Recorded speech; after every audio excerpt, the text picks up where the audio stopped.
Okay, let's unpack this deep dive. Today, we are immersing ourselves in the current dual reality of artificial intelligence. And it presents this fascinating, almost paradoxical challenge for policymakers and, for enterprises alike. It really does. On one hand, our source material details AI's total high-velocity immersion into core U.S. industries.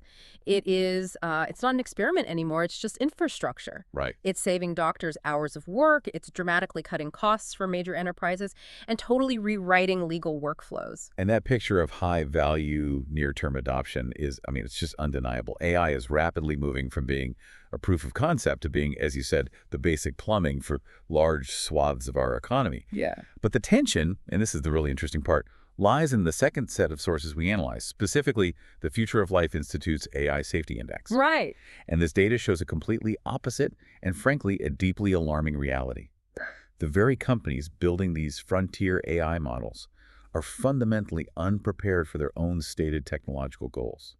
The cognitive dissonance is immense, truly. You are simultaneously seeing AI integrated as a life-saving tool in, say, chronic care management, driving down hospital readmissions. And then in the very next breath, you're learning that the people building artificial general intelligence, human-level AI don't have anything that even resembles an actionable safety plan. That's the core of our deep dive today. And what's fascinating here is this widening, you could even say dangerous, gap between capability acceleration, how fast this technology is advancing, and responsible risk management practice. Exactly. So our mission is to meticulously connect these two threads for you. The immediate measurable economic and social value, and then the critical, alarming long-term risk posed by institutional governance failures and strategic geopolitical fragmentation. So let's start where the rubber meets the road. Yeah. The immediate value proposition. Yeah. And nowhere is AI moving faster or integrating deeper than in U.S. healthcare. This is the ultimate proof point that AI is transitioning from something, niche and on the edges of care to something that's just expected in the very core of the clinical workflow. The indicators signal a market tsunami, not a gentle wave.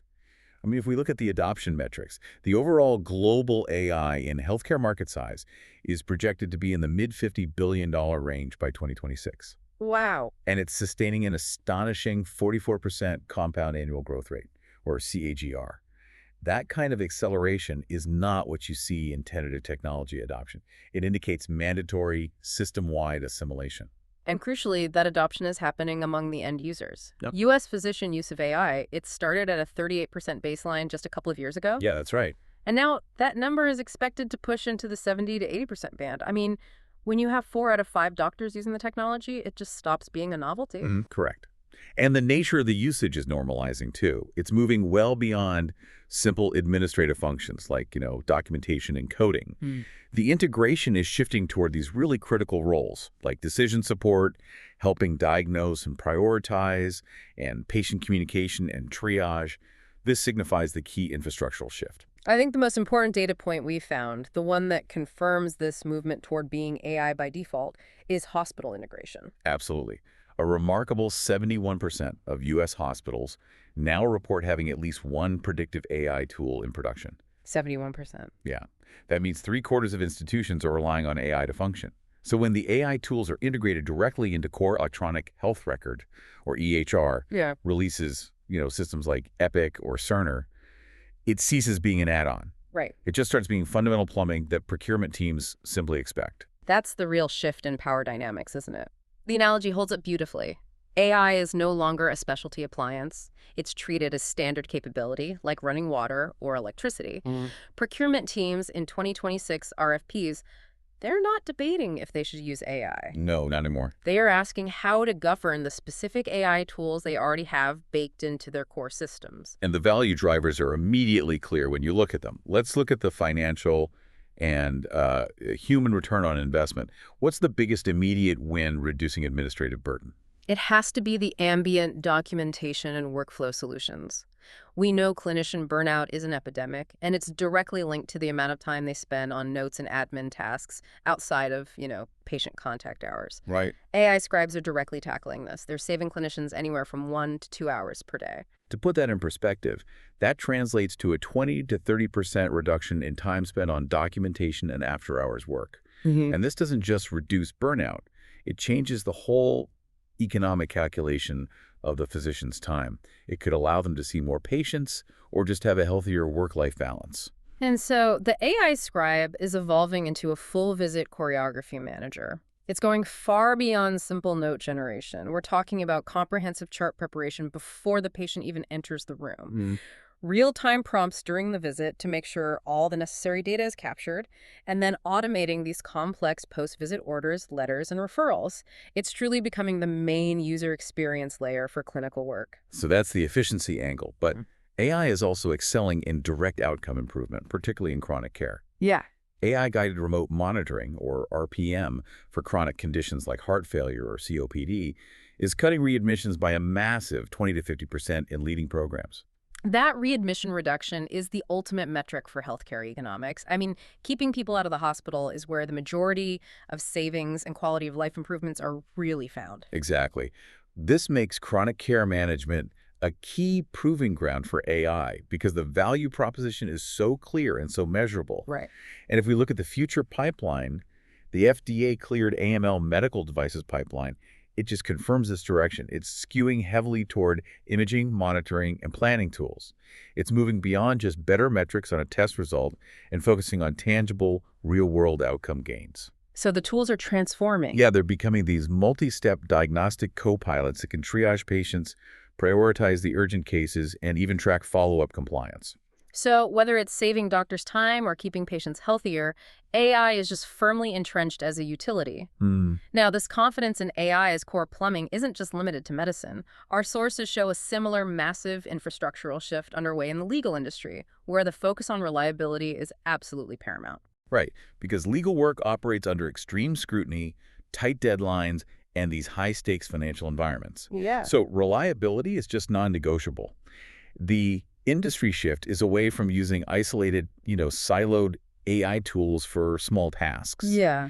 And it's moving toward adopting full production systems that handle these really complex case workflows. So what does that actually look like, a full case workflow in this context? Well, we're talking about systems that manage the entire chain of custody.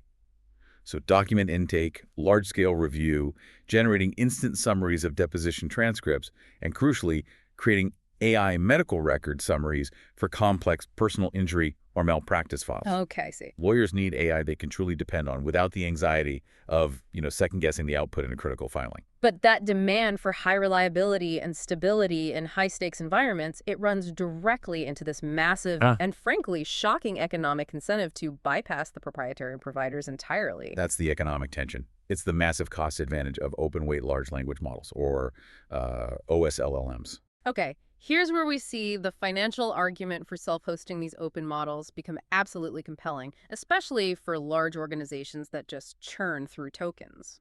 The cost comparison is staggering. Wow. Organizations that make the shift to self-hosted open-weight models can save up to 86% compared to relying on proprietary API costs from the large providers. 86%. Yeah, and our sources provide a really clear, concrete example.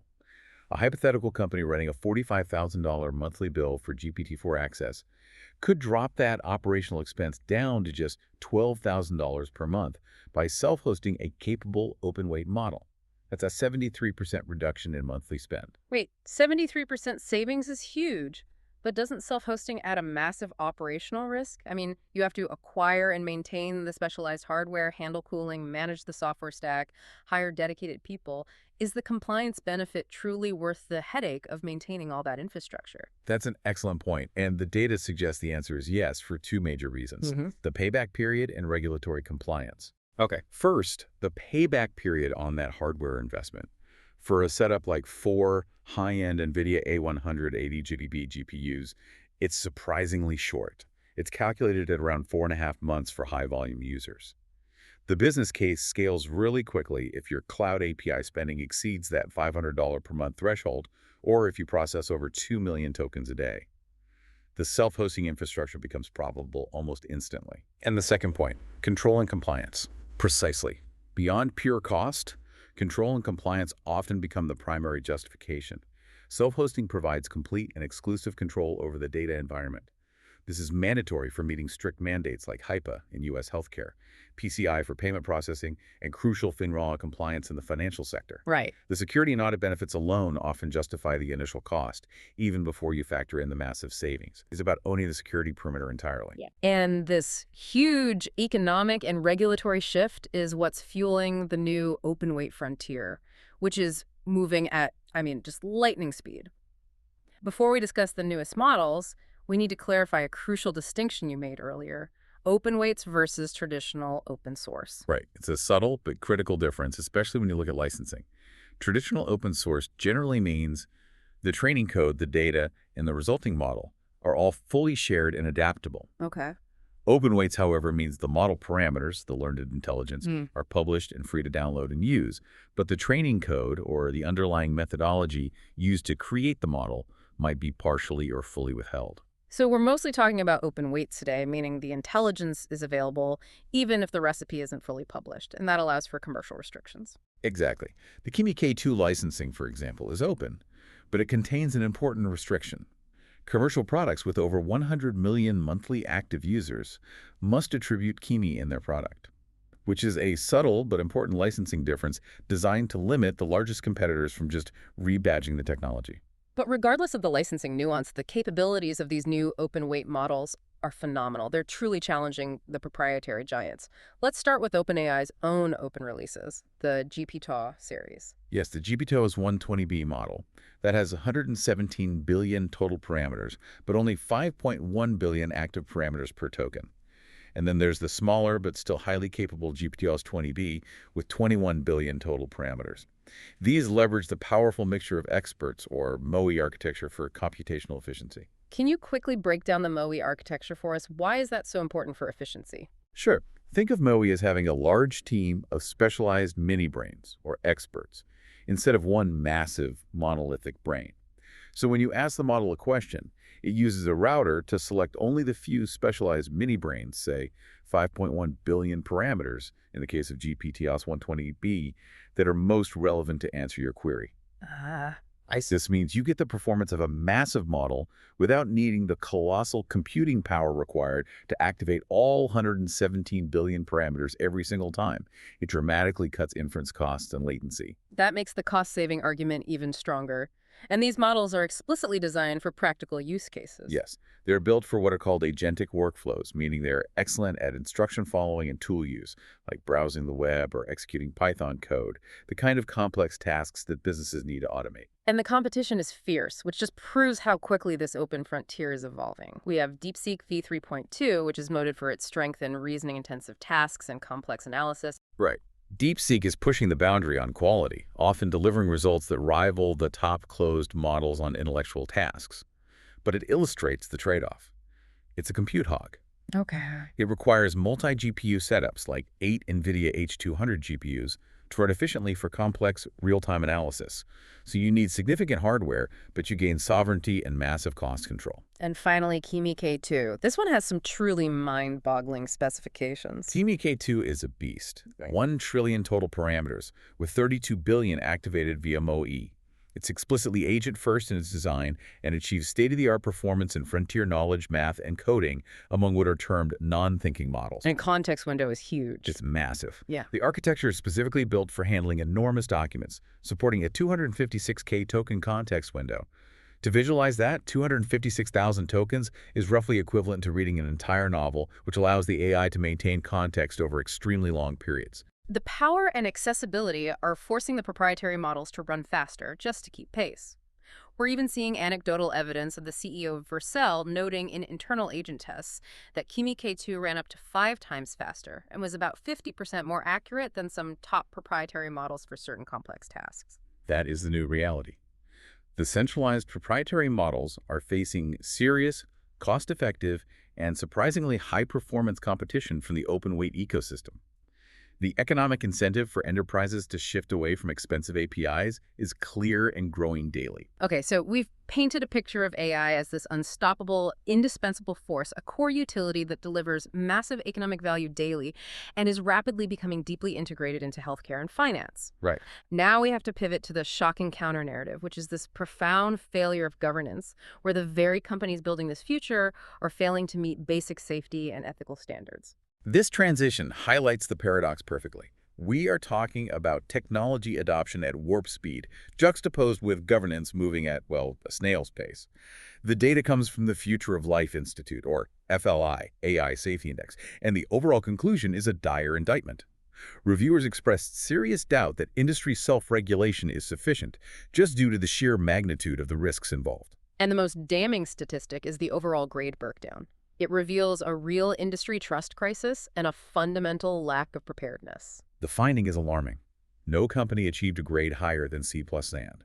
The leaders were Anthropic, barely scraping by at C+ 2.67, and OpenAI also at C+ 2.31. The rest, Google DeepMind, Meta, XAI, they scored a C or a D. Wow. These are the companies defining our future, and they are earning mediocre marks on basic safety homework. I have to pause on the existential safety deficit. This is where the grades move from just mediocre to truly dangerous. These companies are publicly and privately talking about building artificial general intelligence, or AGI, within the decade. And that's the core disconnect the FLI index highlights. We have assessed companies expecting AGI in timelines as short as 2 to 5 years, technology capable of fundamentally altering humanity, Right. yet none of them scored above a D in the existential safety domain. AD in existential safety. That's not just a minor oversight. That's like a pilot admitting they've never read the operational manual for the novel, potentially volatile reactor they just installed in the plane's cargo hold. It's stunning negligence given their stated mission. One reviewer called this disconnect deeply disturbing, and they explicitly stated that despite the short timelines, none of the companies has anything like a coherent, actionable plan for ensuring these highly capable AGI systems remain safe, controllable, and aligned with human values. This isn't theoretical risk. This is a governance failure leading right up to the frontier capabilities. So if they are publicly predicting human-level AI within just a few years, what tangible evidence do we have that they are taking the necessary precautions for large-scale, catastrophic risk? Very little evidence of the necessary rigor. The testing for dangerous capabilities linked to large-scale risks, like advanced bio or cyber terrorism, is incredibly weak. Only 3 of the 7 assessed firms, Anthropic, OpenAI, and Google DeepMind, report conducting substantive testing in this area. And substantive is doing a lot of work there, I would imagine. It is. The reviewers express very low confidence that dangerous capabilities are being detected in time to prevent significant harm from these models, primarily because the testing is infrequent, it's not standardized, and it's often self-administered. Did any company stand out for at least trying to implement a high standard in this area? Anthropic was highlighted as the only company to conduct a human participant uplift trial specifically to evaluate the impact of its flagship model on risks from bioterrorism. This goes beyond just simple model queries and tries to understand if the model actually lowers the barrier to entry for malicious actors. That's a crucial distinction. It's not just asking the model to write a hypothetical plan. It's measuring the change in a human's ability to execute a harmful plan because of the model's assistance. Exactly. And additionally, both Anthropic and OpenAI earned praise for the best practice of assessing helpful-only models. So models specifically tested without the safety guardrails, refusals, or alignment mechanisms built in. Right. This is a critical step because it provides a true read on the core, raw capabilities of the system before any ethical overlay is applied. It highlights where the real risk lies. But overall, the lack of external scrutiny on these incredibly powerful systems is truly shocking. How much access are these frontier companies actually giving to independent researchers before they deploy? Pre-deployment external safety testing is, in a word, negligible. Anthropic granted the most access, allowing external researchers over 3 weeks of pre-deployment time, and OpenAI provided over 2 weeks. The remaining 4 companies generally lack even basic risk assessment documentation, like publicly released model cards or standardized dangerous capability evaluations for critical risks. So they're basically just asking us to trust them. Yeah, while keeping the critical safety data behind closed doors. The FLI index also points to a fundamental failure in governance and internal culture, suggesting a prioritization of speed and product release over caution. This lack of policy transparency is, well, It's catastrophic for any safety-critical industry. It is. It's a hallmark of an industry struggling with self-regulation. Transparency of whistleblowing policies is essential for external scrutiny and internal accountability. Yet, among the assessed companies, only OpenAI published its full policy, and they only did that after a massive media firestorm. Let's break down that scandal because it reveals exactly how inadequate those policies were. The media reports exposed these highly restrictive non-disparagement clauses hidden within their legal agreements. These clauses allowed the company to threaten the cancellation of former employees' vested equity, literally seizing their earned stock if they spoke out about safety concerns or proprietary information. Unbelievable. This shows that the initial voluntary pledge was structurally designed to silence internal dissent, and it highlights the inadequacy of relying solely on voluntary commitments. That's a profound cultural problem, where the company structure actively discourages the very people tasked with safety from raising critical flags. And this feeds right into the high-profile safety departures we've seen. It absolutely does. The most visible recent example is at OpenAI, where Jan Leik, the superalignment co-lead, resigned. And he explicitly stated that safety culture had taken a backseat to shiny products. And then the team was disbanded. The ultimate confirmation of this prioritization came when the superalignment team, the group dedicated to ensuring human control over future AGI, was subsequently disbanded entirely, signaling that deep safety work was no longer a priority focus after the departure of its leadership. And then policy researcher Gretchen Kruger announced her departure hours later, citing similar concerns. And the culture problem isn't unique to OpenAI. We see similar patterns of punitive action against whistleblowers at other giants. Yes. Consider Google DeepMind, where Margaret Mitchell, the former ethical AI co-lead, was fired for archiving internal emails related to a controversial case. The company framed this act of internal documentation as a security breach. It sent a very clear message about who controls the narrative. And at Meta, we see legal mechanisms being weaponized. Right. Former Global Public Policy Director Sarah Wynne Williams had a non-disparagement clause from 2017 invoked in an attempt to temporarily bar her from making disparaging statements after she testified to Congress about Meta's operations. Wow. Furthermore, internal memos at Meta that were later leaked openly threatened termination for any internal information leaks, cementing a corporate climate that actively discourages, if not punishes, internal dissent regarding company practices. So this trail of evidence, the low FLI grades, the punitive policies, the key safety resignations, it leads us to the final and most cynical piece of this governance puzzle: active lobbying to weaken regulation. That move lobbying against classifying foundation models as high risk, that's a subtle but hugely cynical tactic. Can you break down exactly why fighting the high risk label was so valuable to them? It's highly lucrative. If a model is classified as high risk, it triggers severe obligations under legislation like the EU AI Act. These obligations include mandatory pre-deployment auditing, rigorous third-party testing, and continuous post-market monitoring. Meeting those standards requires a massive investment in safety teams, it slows down product development cycles, and it costs billions over time. So by opposing strict obligations for foundation models in the EU AI Act, Google, DeepMind, Meta, and OpenAI were essentially lobbying to keep their costs low and their speed high, even if it meant sacrificing a safety net. Precisely. They argued against classifying them as high risk, just to avoid that mandatory oversight. And this proactive dismantling of guardrails wasn't limited to Europe. Meta actively lobbied against California's SB 2047, arguing that the required pre-deployment risk assessments were overly broad. And they also opposed New York's RAISE Act. So it's a consistent pattern. It paints a disturbing, consistent picture of companies rushing toward AGI while systematically dismantling the very regulatory guardrails needed to manage the resulting catastrophic risks. The economic incentive for speed is clearly overriding the imperative for safety. Okay, so we've established a centralized AI industry that is simultaneously delivering incredible economic value and failing spectacularly at safety governance. This failure, coupled with the rising cost of proprietary APIs, is now driving a parallel movement toward decentralized architectures. But first, we have to address the dual-use problem inherent in the decentralized philosophy, the risk of open models. The dual-use problem is the primary security concern, you're right. When companies like Meta, xAI, and ZippUAI release full model weights making the core intelligence freely available, it enables malicious actors to strip out the safety protections. Standard fine-tuning techniques can easily compromise the safety guardrails built into the original model, allowing it to produce harmful or restricted content. So if open weights are such an economic and regulatory escape valve, How is one of the leading frontier labs addressing this specific risk before releasing their own open weight series? OpenAI, for example, took a proactive approach with the release of their GPTs models.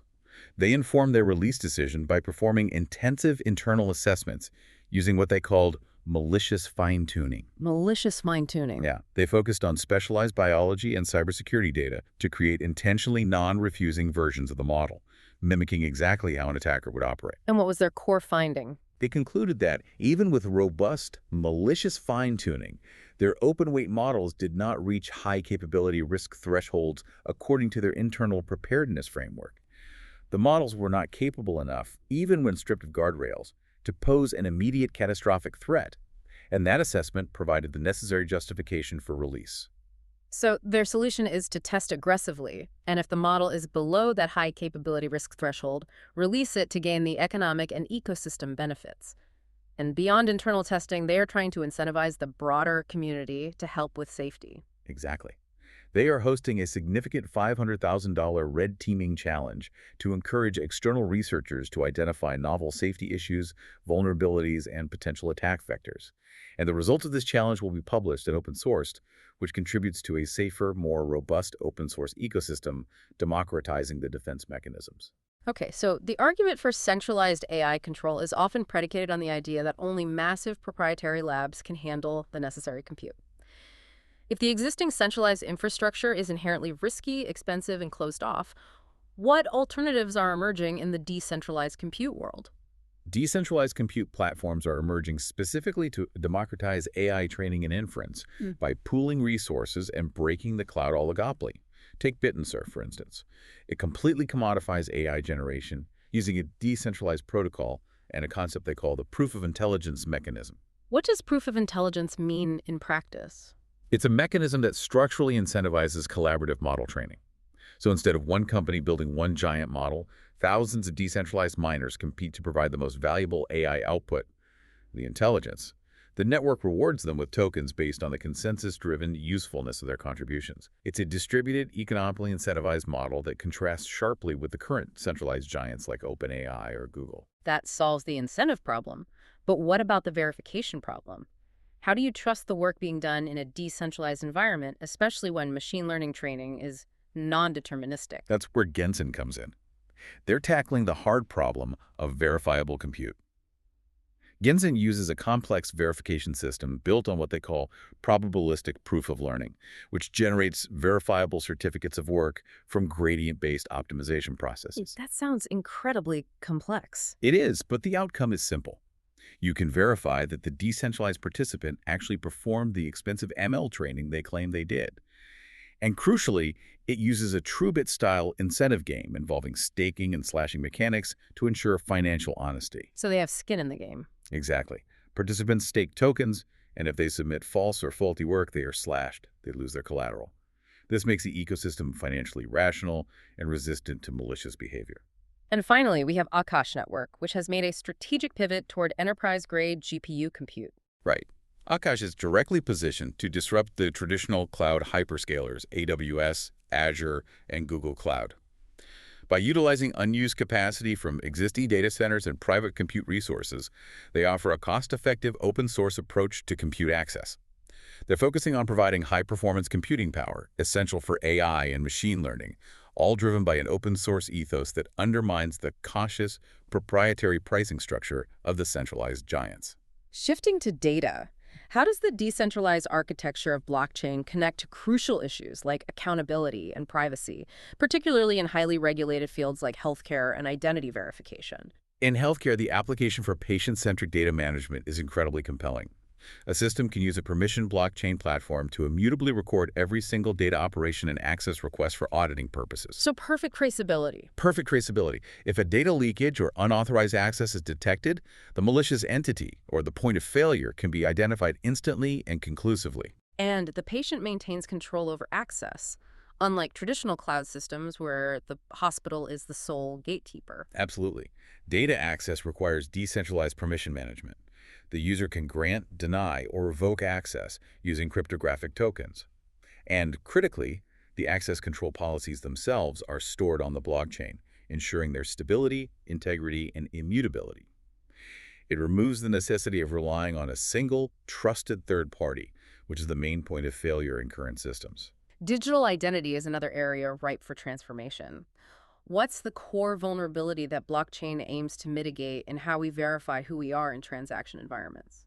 The problem is the inherent security vulnerabilities and high error rates associated with conventional human-centric methods of identity verification. And we found some astonishing data on this.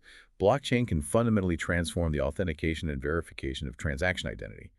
Basic information like your name, date of birth, gender, and signature, or PI. Give me an example of the conventional error rate. Okay, consider simple photo matching. In studies where cashiers were tasked with comparing photos on credit cards or IDs to the person standing in front of them, they only correctly accepted or rejected the card about 50% of the time. So they're basically flipping a coin. They're flipping a coin. Instead of relying on a cashier's tired eye or a complex, fallible, centralized database, the decentralized system instantly verifies the immutable blockchain record of your transaction identity, guaranteeing accuracy and dramatically reducing human error and fraud. This technological decentralization leads to one of the most interesting proposals in our source material, applying crypto economics to solve massive global challenges like sustainability. What's the fundamental problem this approach aims to fix that conventional regulation has failed at? It's the endemic incentive problem. Mhm. Sustainability challenges are fundamentally rooted in misaligned incentive systems that ignore ecological and human capital. We call these market externalities: CO2 emissions, pollution, waste, loss of biodiversity. Conventional economics considers them external and fails to adequately model or price them in. So, crypto economics offers a multidimensional, multi-layered approach to creating incentives for sustainable behavior using cryptocurrencies and tokens. What's the key structural difference between this and, say, traditional single currency carbon taxes? The core solution is to structurally separate and tokenize externalities using different dedicated tokens. For example, you create one externality token specifically for CO2 emissions reduction and a completely separate one for, say, education attainment or preserving biodiversity. Why is that separation so vital? It prevents what the sources call the fatal error of trying to balance two disparate values in a single currency. Imagine a factory polluting a river while simultaneously funding a local school. With a single currency, they could effectively offset their pollution by purchasing an education benefit. But if they have a pollution token and an education token, the system forces transparency. The factory can't buy an education token to offset their pollution token. They have to deal with the pollution token separately through verifiable reduction or mitigation. This forces local actors to deal with the specific harm they create, promoting true transparency about the trade-offs. That makes perfect sense. It forces accountability. But who decides how these tokens are valued or governed in this decentralized system? It can't be a centralized regulatory body if the goal is decentralization. Exactly. The governance must be based on direct, democratic, and participatory principles at the local level, what political scientists call subsidiarity. This is an opt-in system where the community collectively influences the pricing mechanism for externalities, perhaps by voting on local priorities or fine thresholds. This ensures that local needs, whether it's regarding a clean river, noise pollution, or protecting a specific wetland, are directly addressed, and the community's priorities are safeguarded. It moves control away from distant centralized authorities and toward the local actors who are directly impacted by the environmental and social consequences. Let's pull back and look at the global state of AI governance, because the U.S. is fundamentally trying to reshape the global architecture through a massive strategic tool, export controls. This is the U.S. AI diffusion rule. The U.S. is employing a comprehensive full-stack approach designed to prevent the diversion of critical compute GPUs and highly capable model weights to strategic competitors. The rule is focused on controlling models that exceed the 10 to the 26 FLOP threshold. Why that specific number, 10 to the 26 FLLP? What does it represent? FLOP, or floating point operations per second, is the measure of computational power. 10 to the 26 FLOP is the specific threshold the U.S. government has designated as the frontier line, the level of computational intensity required to train models capable of demonstrating highly dangerous capabilities, like advanced bioweapon design assistance or sophisticated cyber attack planning. It's the regulatory trigger point that determines if a model needs to be controlled. And the control isn't just about hardware, it's about control over the entire ecosystem, including the model weights themselves. What does a company or country need to do to qualify for unfettered access to U.S. systems and hardware? To qualify for the preferred Tier 1 status, A country has to comply with an incredibly strict list of 19 separate certification and policy requirements. This is a deep regulatory dive, covering everything from rigorous personnel vetting, providing real-time GPU installation reporting, and mandating rate limiting on data access for specific models. It's a huge institutional commitment to lockstep security practices. What's fascinating here is the list of Tier 1 nations. It includes the Five Eyes partners and close NATO allies like Germany and France, but the omissions are incredibly telling. This is where geopolitics really hits the road. The omissions are the true story. Key NATO and close security allies such as Poland, Latvia, Estonia, Lithuania, Greece, and Portugal are conspicuously absent from the preferred Tier 1 list. This strongly suggests that a secondary, unofficial filter is being applied beyond mere alliance status. And what is that secondary filter based on, if not alliance? It's based on the U.S. perception of enforcement rigor and institutional capacity. The U.S. is essentially stating that it's not enough to be a friend. You must also demonstrate the institutional capacity and rigor to guarantee lockstep compliance with U.S. security measures, preventing even the slightest chance of diversion of these 10 to the 26 FLP-capable systems to U.S. adversaries. It's an exercise in technological trust control. This action creates serious geopolitical tension, what's referred to as collateral damage on allies who feel unfairly marginalized. How are Tier 2 nations likely to respond in the long term to these constraints? This muscular unilateral approach fundamentally forces a long-term realignment among Tier 2 nations. They are capped in their high-end GPU allocation, maximizing at 50,000 H100 equivalent GPUs, and are incentivized to pursue sovereign AI initiatives. They need to ensure national priorities dictate GPU access, not U.S. export policy. And the ultimate strategic escape valve, the sources suggest, is open-source frontier AI development. Correct. The U.S. rule creates a powerful, unintended incentive. If the weights of any model trained using U.S.-controlled compute are subject to export restrictions, if they exceed 10 to the 26 FLOP, but that restriction is lifted if the model is open-sourced, then Tier 2 nations will be incentivized to pursue open-source frontier AI. This allows them to effectively sidestep U.S. regulatory controls entirely, risking the creation of an alternate compute stack outside U.S. oversight and accelerating global technological fragmentation. Finally, let's contrast this U.S. control-oriented approach, which relies on export limitation and the threat of withholding technology, with China's existing internal regulatory structure. China's approach involves mandatory, existing government regulations that operate internally. Specifically, the interim measures and the deep synthesis regulation require domestic firms to actively monitor and remove unlawful content, retrain affected models, and timely report incidents to relevant government authorities. So it's a very different model. Completely. While the U.S. relies on export control and voluntary pledges for frontier safety among its own firms, China has binding legal instruments that establish a strict, government-facing incident reporting and compliance system for all information integrity issues. It's a compliance-centric, mandatory model versus an export control voluntary model. We've covered a massive amount of ground today, mapping a dual reality that is really difficult to hold in the mind simultaneously.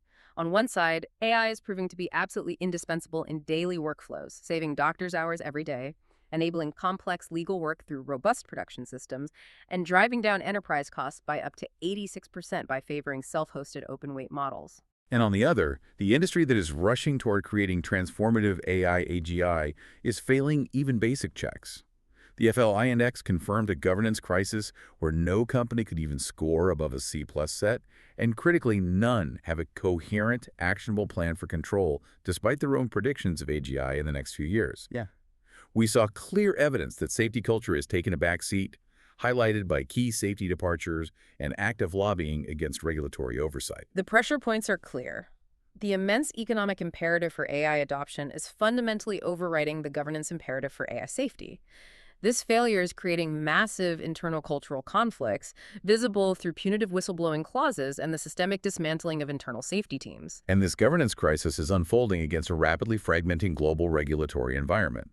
The U.S. export controls are actively reshaping international alliances by placing trusted security allies in a secondary tier, which, paradoxically, incentivizes them to develop open-source frontier AI as a geopolitical escape route. It's the ultimate paradox. The economic shift to open weights is enabling self-sovereignty and cost control for enterprises, while the geopolitical fragmentation caused by U.S. export controls is creating the policy incentive for entire nations to invest heavily in the exact same technology. So given the governance crisis detailed by the FLI index, the confirmation that centralized control of AI is proving both unsafe and unstable, the key question for the future is this.